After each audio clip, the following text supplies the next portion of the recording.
Un saludo a todos los amigos de Café Político. En esta ocasión nos encontramos con el candidato a la Asamblea, Giovanni Molina, un joven ibaguereño, administrador de empresas de la Universidad del Tolima, especialista en proyectos, producto 100% tolimense, que aspira a llegar a la Duma departamental por parte del Partido Conservador. Giovanni, un saludo, ¿cómo está? Oscar, muchas gracias, pero además de ser 100% tolimense, soy 100% ibaguereño. Ese es un plus. Bueno, Giovanni, cuénteme, ¿cómo es este proceso de querer llegar a la Asamblea, ser el candidato, ser el diputado de Ibagué? Bueno, pues en mi recorrido público, mi último cargo fue el de ser secretario general del departamento. Allí hacíamos un enlace entre el gobierno central y los 15 diputados actuales. Y ahí es donde uno se da cuenta pues que el funcionamiento de la Asamblea, aunque es bueno, pues hay muchas cosas todavía por hacer. Por ejemplo, las iniciativas que se presentan son muy pocas. Y creo que también uno como diputado debe hacer este ejercicio porque de esta manera es que aportamos el conocimiento, la experiencia para poder dar ese granito de arena que tanto necesita el departamento en materia de competitividad, por ejemplo, en materia de desarrollo económico, que es tan importante. Pero también otra parte que creo que es muy importante es que las personas lo eligen a uno, le dan un voto de confianza y de esta manera uno también debe ser el embajador de esas personas ante la gobernación o ante los descentralizados que son quienes ejecutan los dineros públicos del departamento. Pero ¿por qué lo digo? Porque hoy en día lo público es como mover un elefante. Tú empujas un elefante y no lo mueves ni siquiera un centímetro. Entonces, si no hay unos embajadores ahí haciendo el ejercicio, pendiente de las cosas, no salen y por eso vemos los fracasos en muchos proyectos públicos, en muchos proyectos que llegan a una gobernación o a la alcaldía, porque hoy lo público es extremadamente difícil y lo que prioriza es lo único que sale. Nosotros siempre vemos que el diputado, claro, uno tira hacia su casa. Los diputados normalmente, si son de Venadillo, están preocupados por la región, si son de Anzoátegui, Ambalema, de cualquier municipio. ¿Cómo podríamos generar, además por la connotación de que Ibagué es la capital y tiene una relación especial con el departamento, cómo podemos generar un apoyo adicional teniendo a Giovanni Molina en la asamblea para el municipio de Ibagué? ¿Cuál sería ese apoyo extra que nos podrían entregar? Mire, yo pienso que son muchos los problemas que tiene hoy en día Ibagué, mi ciudad por la cual quiero trabajar, pero yo pienso que cuando uno va a los hogares se da cuenta como el desempleo es uno de los factores principales que hay acá en cuanto a pobreza y en cuanto a problemas a nivel general. Entonces yo pienso que desde la Asamblea del Departamento también se puede jugar un papel muy importante porque soy un convencido de que no es solamente un problema del señor alcalde de Ibagué. Creo que por algunas diferencias políticas, por ejemplo, en estos 4 años no se pudo dar un trabajo articulado, pero también entiendo que Ibagué le queda en herencia al próximo alcalde que va a llegar por los próximos 4 años, va a heredar una ciudad endeudada, ¿cierto? Más o menos de cada 10 pesos, creo que 7.5 están comprometidos por endeudamiento. Bastante alta la deuda. Es una preocupación, entonces acá toca al alcalde también mirar otras fuentes de financiamiento para los proyectos y otras fuentes también para los ingresos. Entonces yo creo que desde la Asamblea podemos jugar un papel muy importante para que se articule gobernación, alcaldía, gremios y otros sectores en un problema muy importante que es el del empleo. Y en el momento mismo, cuando el plan de desarrollo pase a la Asamblea del Departamento, yo pienso que desde ahí toca quedar plasmada una agenda en materia de competitividad, que es el gran problema que tenemos hoy acá en Ibagué. Ibagué no es competitivo, ¿cierto? Y uno mira eso cuando, por ejemplo, viene un inversionista y seguramente lo primero que coge es el informe del Doing Business, que es el de la facilidad para hacer negocios, en donde hace 10 años ocupábamos el segundo puesto, pero hoy ocupamos el puesto 26. Un inversionista grande coge este informe y ¿será que viene para Ibagué? No se viene, se va para Pereira, que tiene el puesto 2, y para otras ciudades que son similares a Ibagué, pero que son mucho más competitivas. Entonces yo pienso que mientras no quede plasmado en un plan de desarrollo, una agenda de competitividad, en donde se hable de cómo vamos a recobrar la confianza inversionista, ¿cierto? Y donde el departamento también ponga su granito de arena, en donde se hable también en una meta clara, por ejemplo, de empleo, ¿cierto? En donde se hable de tema de ciencia, tecnología e innovación, porque es que hoy también el problema de las empresas, si uno mira que el 95% del tejido empresarial de Ibagué es microempresarios, pues si no hay innovación, pues difícilmente las empresas van a subsistir en un mercado que cada día es más competitivo.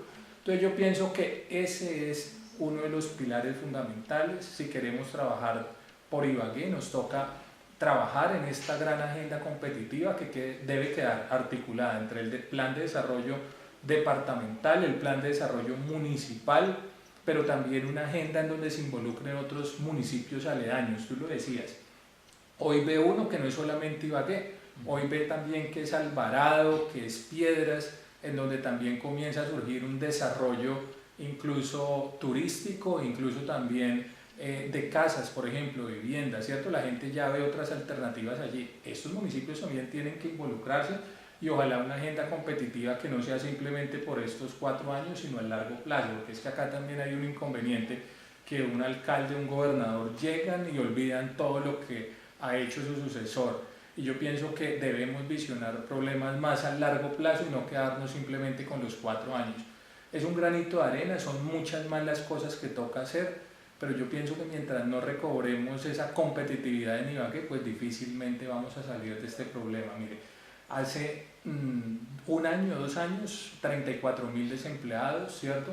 44.000 desempleados en diciembre del 2018, pero hoy a marzo ya vemos casi de 50.000 desempleados en Ibagué. O sea, es un problema que sigue creciendo abruptamente y es un problema al cual el próximo alcalde y el próximo gobernador, yo creo que igual que nosotros, los que queremos llegar a corporaciones públicas, debemos exponerle a la comunidad qué debemos hacer por esto. Y no es solamente venir a decirle a las comunidades que vamos a hacer obras, sino cómo las vamos a financiar.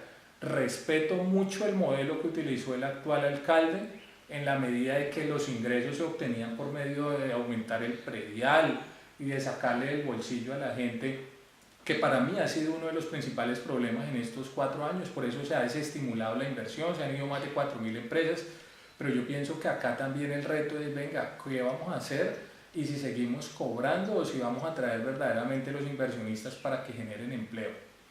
Dentro de las ventajas competitivas que podría llegar a tener Ibagué y el Tolima, vemos que está su posición geográfica, ¿cierto? Todos en algún momento tendrán que pasar por Ibagué, ya vayan para la costa, vayan para el interior, vayan para el sur, para cualquier parte de Colombia con mercancías, con cualquier elemento.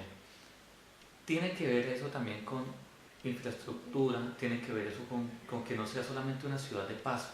Alrededor de todo lo que nos está presentando en cuanto a reactivación económica, ¿dónde podemos enlazar el turismo? ¿Dónde podemos enlazar, enamorar a la gente para que venga a Ibagué?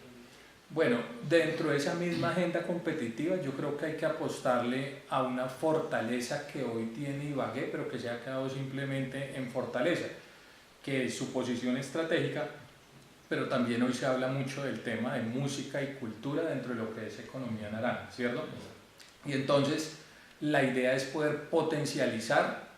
Duque lo habló como presidente, sé que lo están trabajando y sé que es algo que debe quedar condensado en los próximos planes de desarrollo, porque en la actualidad eso no existe en ningún plan de desarrollo, ni municipal ni departamental.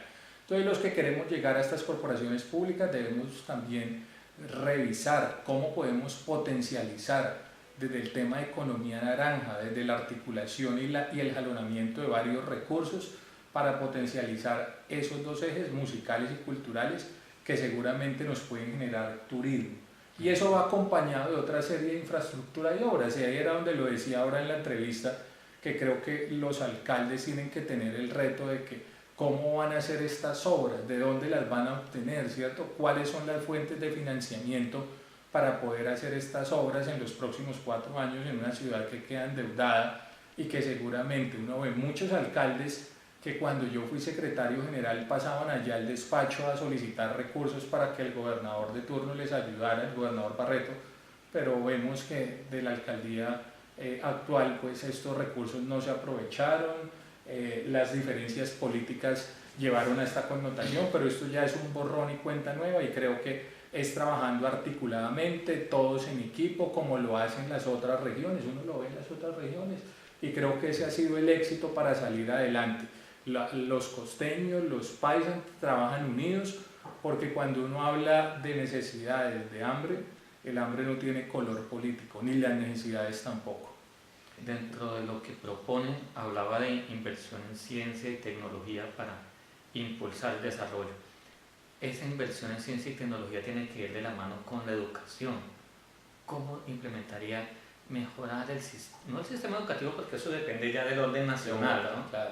Pero sí por lo menos el acceso o mejorar la calidad de vida de los estudiantes del Tolima? Sí, claro, mire, yo tengo la experiencia de que en estos años que estuve como secretario general se le apostó a un importante proyecto que fue el acceso a la educación superior, sobre todo, porque pues uno mira que dentro de este ejercicio de lo que es la educación media, pues el gobierno subsidia, ¿no? Y uno ve como el acceso a la educación pues es mucho más fácil que el acceso a la educación superior.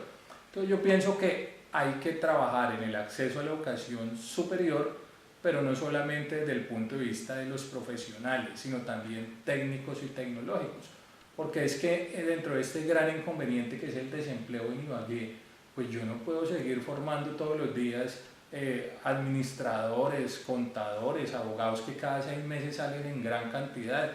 Tenemos que trabajar y ahí hace parte de esa agenda de competitividad también un tema de pertinencia educativa. ¿Cuáles son las carreras técnicas o tecnológicas o profesionales que hoy en día se pueden ofertar para que los jóvenes lleguen mucho más fácil a un mercado laboral? Y ahí veo una gran apuesta en el departamento, por ejemplo. Hoy vemos cómo se abrió toda una puerta inmensa para el aguacate Hass, ¿cierto? En donde el departamento exportó por primera vez el año pasado, una primera carga más o menos en junio, hizo un siguiente paso que fue certificarse ante el ICA, y hoy después de certificarse, porque creo que son nada más 8 de los 32 departamentos, 8 que están certificados, pues se abre una gran puerta en el mercado estadounidense, más de 2.500 millones. Y uno va y habla con los productores del aguacate Hass, y entonces ellos hacen esa crítica, dicen, mire, en la educación, en ese momento no hay jóvenes capacitados para este tema del aguacate Hass, ahí podría ser una gran apuesta. Pero uno también lo ve desde otros sectores. Cuando uno habla, por ejemplo, con los textileros, que es otro de los sectores pues, que han sido muy golpeados por las políticas a nivel nacional, pero uno ve que los textileros también hacen este tipo de reclamos. Una persona del SENA sale más o menos con un 25% de productividad y ellos necesitan personal con una capacitación de 95% de productividad. Quiere decir que está lejos la productividad y la formación de los jóvenes, y a eso nos toca apostarle, ¿cierto? Trabajar, pero de todas maneras creo que un punto muy importante, y tú lo mencionaste, fue el de la ciencia, tecnología e innovación. Acá hay unos problemas que vienen desde el gobierno nacional con el tema de los subsidios, por ejemplo, de los arroces que vienen de otros países, la crisis cafetera. Acá se abrieron las fronteras hace muchos años y nos dijeron sean competitivos, pero ¿cómo íbamos a ser competitivos si nos llevaban años luz? Entonces lo que uno puede hacer acá a nivel local es invertir en ciencia, tecnología e innovación para que mediante la investigación se mejoren los procesos productivos, seamos más eficaces, ¿cierto? Y entonces uno va al caso de la tilapia roja, fue un proyecto que hicimos también desde la gobernación, trabajamos desde la ciencia, tecnología e innovación, se mejoró el proceso del alimento del pescado, de la tilapia roja, y la gente de Chaparral, de varias asociaciones, logró pasar de 2 cosechas, de recoger 2 cosechas al año, a recoger una tercera cosecha.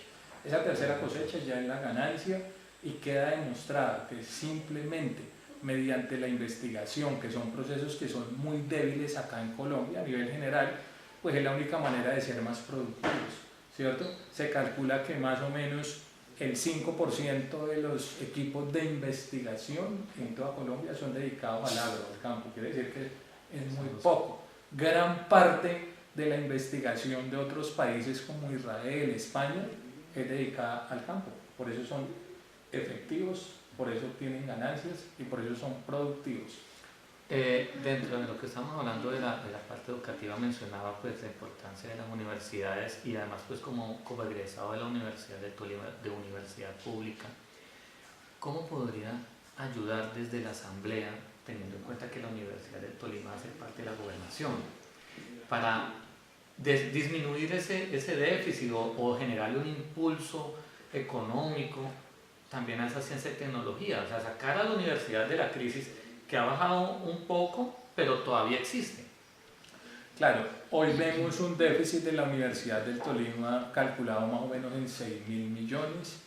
Un ejercicio que hicimos en compañía del actual gobernador Óscar Barreto fue coger una universidad que ni siquiera se sabía cuánto era el déficit sobre el año 2016, acompañarlo con un equipo de profesionales, se determinó que era 25.000 millones el déficit y se comenzó a trabajar en varias medidas. Una de ellas fue sacrificar de pronto plata de vías, de infraestructura, y se presentó a la Duma departamental un importante proyecto de ordenanza para aumentar las transferencias de la gobernación a la universidad. En el año 2016 eran de 3.200 millones, se presentaron 2 ordenanzas adicionales, hoy son de 8.300 millones más o menos aproximadamente. Eso hizo que se recuperara fiscal y financieramente la universidad, además de otras medidas. Por ejemplo, lo que tú dijiste de ciencia, tecnología e innovación, se hicieron varios convenios por alrededor de más de 50.000 millones y esta plática también pues, le fue quedando a la universidad. Y dentro de ese programa de acceso a la educación superior, pues esta plática también le quedaba a la universidad, porque muchos de los jóvenes que estudian gratis hoy en las universidades estudian allá en la Universidad de Tolima. Entonces, es el acompañamiento. Yo creo que desde la Duma departamental también se puede revisar si en un escenario fiscal y financiero para los próximos 4 años se pudiera seguir aumentando las transferencias, creo que sería lo mejor, y además creo que también la universidad jugaría un papel muy importante dentro de teniendo un gran laboratorio de ciencia, tecnología e innovación. ¿Sí? Es la Universidad del Tolima, es la universidad donde hay gente capacitada en temas agropecuarios, por ejemplo. Entonces yo pienso que jugaría un papel muy importante este laboratorio para involucrar allí todas las cadenas productivas y mejorar la productividad. Te conté lo de la tilapia roja, ¿cierto? Te puedo contar muchos casos que han mejorado su eficiencia y su productividad mediante los procesos de ciencia, tecnología e innovación. ¿Cuál sería la posición en la asamblea en torno a ese respeto al medio ambiente? Puntualmente, hablemos de Hidrototal. ¿Cuál es su visión de este proyecto? Bueno, ese es un tema candente, ¿no? Y entra para el debate, muchas aristas tiene. Mi posición es la de la protección del agua, por ejemplo, ¿cierto? De la protección del medio ambiente, porque es que yo coloco en una balanza lo que puede significar la construcción de esta obra. Entonces uno mira que en este ejercicio de estas obras, mega obras, llamémoslo así, se puede generar mucho empleo ahora en la construcción, pero después es muy poco el empleo que se utiliza. Entonces uno pone una balanza entre lo ambiental y lo laboral o lo competitivo, y yo pienso que es muy poco ese empleo que se genera, y yo pienso que es más el sacrificio que hacemos del medio ambiente. Además soy un convencido que hoy en el pleno siglo XXI también hay que apostarle a otro tipo de energías, las energías alternativas, ¿cierto?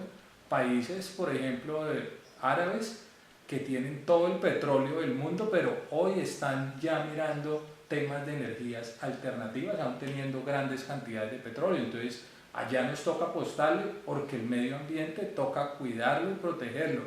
Nosotros tenemos ya un ejemplo a nivel mundial, Ciudad del Cabo, por ejemplo, ¿cierto? Una ciudad donde se jugó el Mundial del 2010 y es la primera ciudad del mundo que se quedó definitivamente sin agua. Sobre julio del año pasado comenzaron a hacer en su historia, antes de julio, toda clase de medidas para poder evitar este suceso. Fue una ciudad que pasó de 2 millones de habitantes a pasar a 4 millones de habitantes en un crecimiento abrupto, y hoy sufre las consecuencias. Nadie sabe lo que tiene hasta que lo pierde, y es algo que muchas veces nosotros le echamos nada más la culpa al Estado.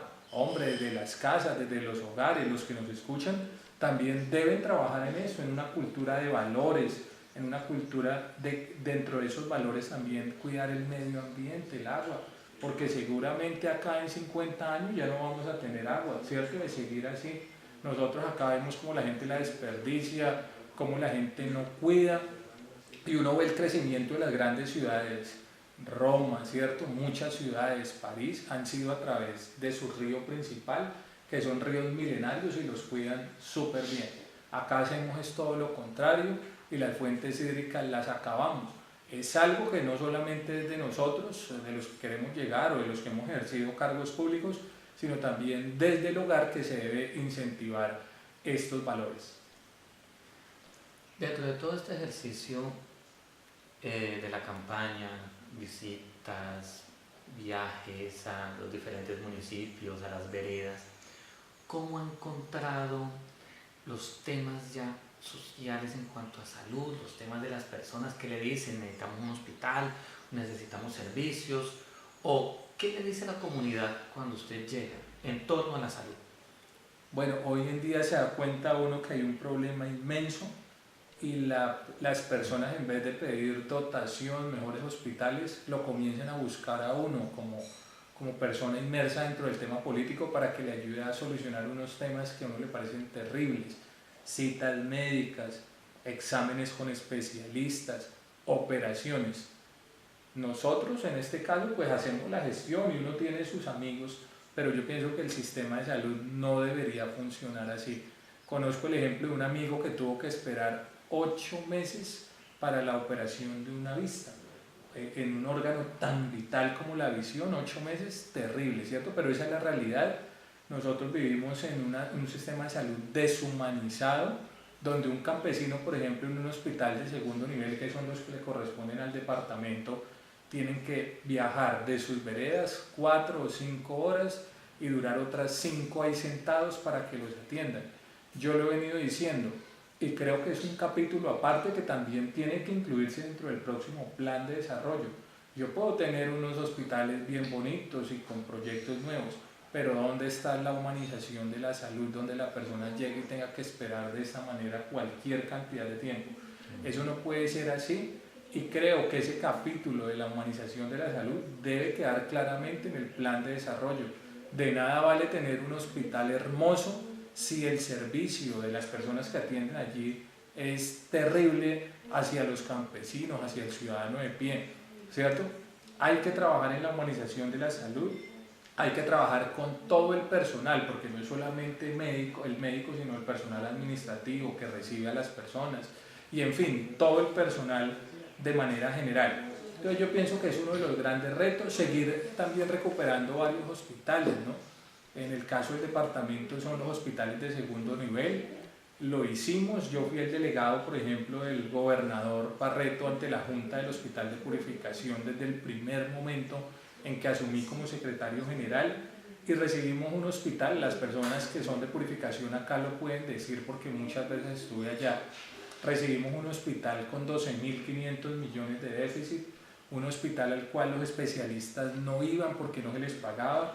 El personal tenía 6 meses sin que recibiera su salario, sus prestaciones sociales, los giros directos caídos, una cantidad de problemas fiscales y financieros. ¿Qué hicimos? Se le inyectaron unos recursos, pero se comenzó a hacer seguimiento minucioso de la inversión de los mismos, y hoy, después de estar en 12.500 millones de déficit, hoy el hospital tiene alrededor de 2.000 millones de déficit. ¿Qué pasó? Volvió la confianza, especialistas los 30 días a la semana, a la gente se le paga el salario al día, ¿cierto? Y los giros directos, por ejemplo, aumentaron de 200 a 400 millones. Quiere decir que sí se puede hacer un trabajo, que sí se pueden recuperar las instituciones, pero también depende de quién les haga seguimiento, porque aquí todo es de seguimiento. Hoy vemos, y lo hablamos ahora, como pues a mí me parece inaudito llegar a dejar la Universidad de Tolima con 25.000 millones de déficit. ¿Dónde estuvo el control político? ¿Dónde estuvo el ejercicio y la responsabilidad, por ejemplo, de los diputados que estuvieron allí cerca a estos procesos? Y entonces la salud hay que trabajarla desde ese punto de vista, mejorar la infraestructura, pero también esto en un equilibrio importante desde el punto de vista de la humanización de la salud. Bueno, ya nos habló del hospital de Purificación. Háblanos del Hospital Federico Lleras. ¿Cómo está este proceso de reestructuración? ¿La deuda se liquida, no se liquida? O sea, es un tema bastante complejo, pero la gente debe enterarse qué está pasando con el hospital y cómo podría ayudar desde la Asamblea, Giovanni, a rescatarlo. Claro. Entonces tú miras el Hospital Federico Lleras, no se escapa esa problemática del sistema de salud, esa problemática que no solamente tiene que ver con el tema humano, sino también con que las EPS que nos sacan todos los meses a nosotros del bolsillo, porque los que cotizamos todos los meses nos sacan puntual, pues hombre, ellas sí no le pagan a los hospitales, ¿cierto? Y a todo el departamento del Tolima le deben a los hospitales más de 350.000 millones, para que tengan las personas que nos escuchan acá esa cifra en la cabeza. Y al solo hospital Federico Lleras le deben más de 140.000 millones. Ese es un problema grande, ¿cierto? Es un problema que le da un hueco inmenso al hospital, 140.000 millones de deuda. Ese hospital tiene otro problema, y es que es un hospital que hace muchos años es improductivo. Ha mejorado mediante la intervención que tiene el gobierno nacional. Para que lo entiendan mejor las personas que nos escuchan, el hospital tiene una intervención por medio del gobierno nacional, es decir, envió un gerente designado por ellos para que le diera manejo a todo el hospital. Y hoy ha mejorado un poco, ya uno mira que dentro de esa poca productividad los ingresos son más o menos de 7.500 millones mensuales, pero los gastos, es decir, los egresos son de 9.000. Quiere decir que cada mes le queda un hueco más o menos de 1.500 millones. Todavía falta que la intervención cumpla con ese objetivo, que es volverlo productivo, volverlo viable, exacto. Ahora, mediante esa intervención, para que se imaginen también, es como si estuviera el hospital envuelto en una burbuja que los protege, y esa burbuja hace que, por ser intervenido, por ejemplo, los procesos jurídicos, las demandas jurídicas, que también valen cualquier cantidad de plata, pues no se hagan efectivas. Pero en el momento en que el gobernador llegue a coger el hospital, esta burbuja se estalla, digámoslo así, y el solo hecho de los procesos jurídicos, pues eso volvería a un problema, otro tercer problema, otro déficit. Y hoy vemos también que para mí es un error desde el punto de vista de humanizar también la salud. Vemos que hace unos meses se tomó unas medidas también de sacar un poco de gente allá del hospital. Jurídicamente sé que hay inconvenientes en la forma en que lo sacaron, y eso va a representar otro hueco también para el hospital cuando comiencen a surgir esas demandas.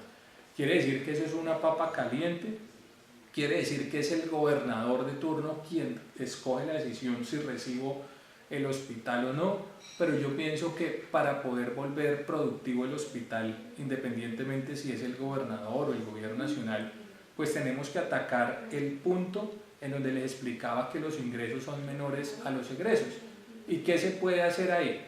Una opción es que si se vende la sede del Hospital del Limonar, que lo quería hacer el gobierno nacional, esta plata se utilice pero para la productividad del hospital, no para lo que querían muchos, que era asumir las deudas de las GPS, que son 140.000 millones, porque eso es pagarle al que nos debe, imaginémonos sinvergüenzas que nos debe. No, es utilizar esta plata para traer unos proyectos productivos, por ejemplo en materia de oncología, traerlos al hospital, insertarse, y si yo tengo más servicios, ¿qué obtengo? Más ventas, y si yo tengo más ventas, obtengo más ingresos. De esta manera haría un equilibrio entre los gastos y los ingresos y lo volvería más productivo. Es una de las fórmulas que creo se pueden utilizar para recuperar el Hospital Federico Lleras. Para terminar, hay una pregunta que nosotros en Café Político siempre buscamos llevar algo de pensamiento positivo y algo de cultura ciudadana a todas las personas que nos ven, a todos nuestros amigos. ¿Cómo es Giovanni Molina? No el candidato. ¿Cómo es Giovanni Molina en su casa, el ciudadano, el ser humano con necesidades, con sueños y con esperanzas? ¿Qué le aporta a la ciudad? ¿Y qué espera que le aporten los ciudadanos a Ibagué? Bueno, yo en mi casa trato de compartir siempre con mi esposa, con mi hija Salomé, y yo le inculco a mi hija, aunque tiene 1 año y 1 mes, y a mi esposa, un sentido de pertenencia que creo que hoy es tampoco muchas veces en lo que son los ciudadanos.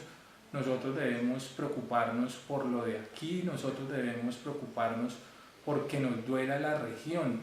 Entonces uno va, por ejemplo, a Antioquia, me pasó a mí, y uno ve allá a la gente tomando la cerveza de la región, no toman ni siquiera Águila, ¿cierto? Sino toman la Pilsen, bueno, la cerveza de allá. Aquí deberíamos también tener ese regionalismo, ¿cierto? Porque ese regionalismo y ese amor por lo propio es lo que nos va a poder dar esa fuerza para salir adelante. Es lo que tienen los paisas también, es lo que tienen los costeños. Trabajar de la mano, trabajar unidos, con sentido de pertenencia, querer lo que tenemos acá. Uno ve, por ejemplo, las esculturas en la ciudad pintadas, ¿cierto? Maltratadas. Hombre, eso deben hacer de nosotros los valores para los hijos, la protección de lo que tenemos. Y otra cosa que aprovecho para decirle acá y que creo que también me gusta decirle a la gente y lo hago, es que hoy hay un gran problema, el suicidio y la drogadicción, ¿cierto? Y entonces muchas veces decimos o le botamos la pelota al Estado. Hombre, también depende de las familias que, por ejemplo, en medio de estas ocupaciones le dediquen tiempo a sus hijos, que así sea 10, 15, 20 minutos, compartan con sus hijos, los escuchen, les den consejos, pero no esperen que lo haga el vecino ni el profesor, porque el profesor está en una escuela, en una institución educativa para enseñar matemáticas, inglés, español, pero es en las casas que tienen que nacer estos valores de protección, valores de querer la vida y valores también para querer lo nuestro, ¿cierto? Regionalismo y sentido de pertenencia. Bueno, Giovanni, muchas gracias. Y ahora no queda más que decirles a todos nuestros amigos, el Tolima es más y merece mucho más de lo que nosotros vemos hoy. Tenemos este año la obligación de analizar muy bien por quién vamos a votar, analizar muy bien cuáles son los representantes que nosotros queremos tener en las diferentes corporaciones, gobernación, alcaldía, consejo, asamblea, junta administradoras locales. Estudiemos las hojas de vida, miremos los perfiles, analicemos de dónde vienen, quiénes son y qué quieren llegar a ser cuando estén allá en estas diferentes corporaciones. Un saludo para todos y muchas gracias. Muchas gracias, Oscar. Muchas gracias.